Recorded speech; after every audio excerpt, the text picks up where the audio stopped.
undermines that case, Jay. So Chairman Gowdy is right to say that this is not political in nature, but there are very real political ramifications. And the two congressmen that we're going to hear from later, Congressman Jordan and Congressman Pompeo, they were on this specials committee, and they think the ramifications are so significant that they put out an additional 50-page report detailing why should be held responsible. Let's go ahead and take some calls here. We're going to try to get through as many as we can. We'll keep people on, but we'll be able to get to as many calls as we can. Let's go to Barbara, who's calling from Pueblo, Colorado. Excuse me, you're on the air. Hey, Barbara. Hey, Jay. Thanks for all you guys do. I guess my question is, this has been going on for quite some time. We all know that she's guilty, but yet she's disgracing the country by being allowed to run for president, which is a disgrace to all of us. Yeah, but this is, what, the Democratic Party, like the Republican Party, can pick out whoever they want, and then they did. So they selected Hillary Clinton. Go ahead with your comment. I mean, the DNC did it.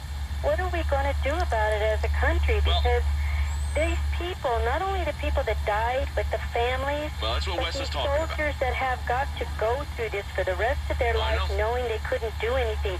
We're all angry. Well, let me recast something, because two of the people that are dead did something on their own. And if you weren't here for the first half of the program, I want you to say it again, Wes.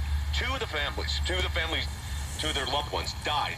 Right. Even though orders were given to deploy, get special forces there, get special units there, which didn't happen. Somebody countermanded that. And by the way, we need to find out who that is, and I suspect it is the only person that would counteract the commander-in-chief. That's called the President of the United States, okay?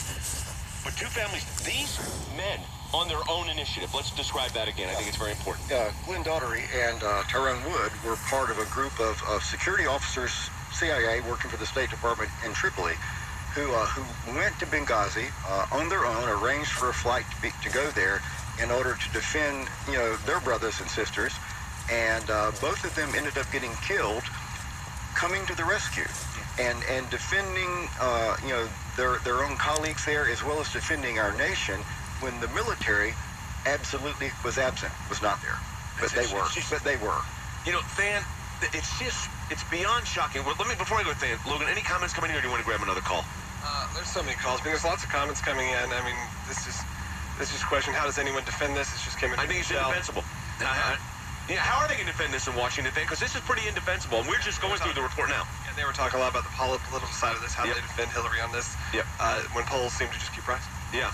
Well, I think this is just the beginning, if you want my honest opinion. Go ahead, Than.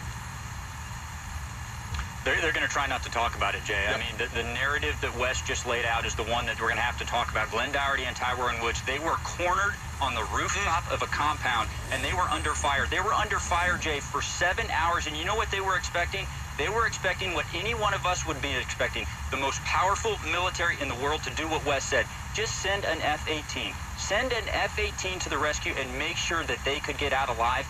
We never sent them, and what this report details today is that those reinforcements were probably not sent, Jay, because of political factors. They were more concerned about the politics and the messaging than rescuing those two American heroes. All right, let's try to get another call in here before the end of the first 30 minutes. All right, let's go to Roger in Altoona, Idaho. You're on the air. Iowa, excuse me, you're on the air. Go ahead, Roger.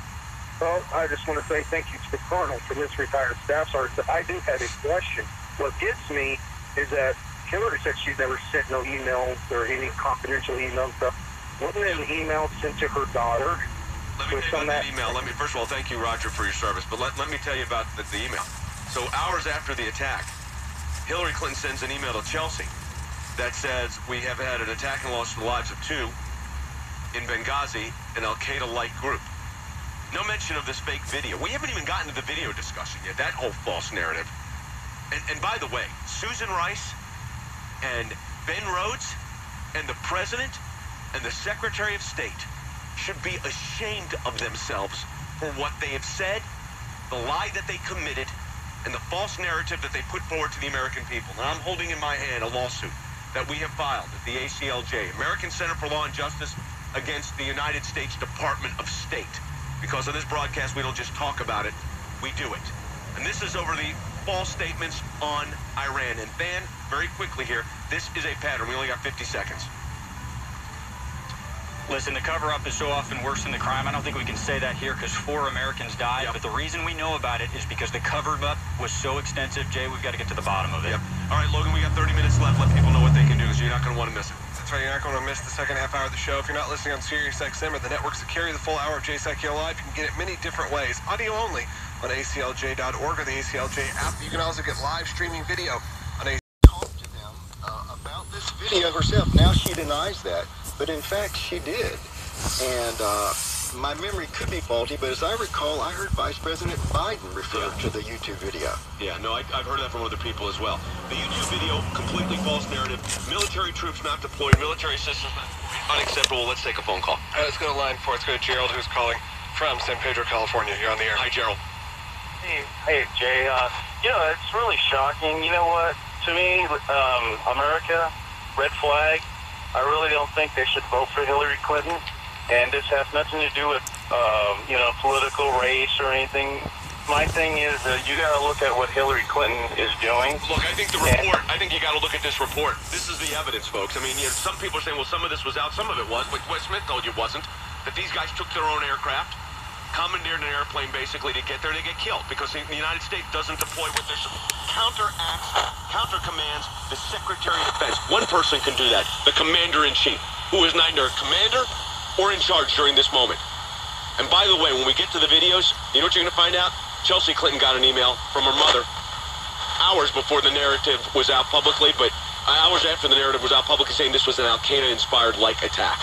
So this is a complete false statement. And it is like, if you were making this up, except Americans are dead over this, you would think this was a James Bond movie. Let me ask the next question here, Wes. You look at the situation. You have the non-deployment. You have the false narrative. You've served in the military a long time. You don't like to leave your men behind. Negative. So, yeah. So, what's going on here? What is this? It is looking like raw politics, a false narrative, and the American people being lied to. I think you're exactly right. I served in the military. My brothers and sisters served with me. I do not know of one single person in uniform that would not have responded and risked their life to be there had they been allowed to do so.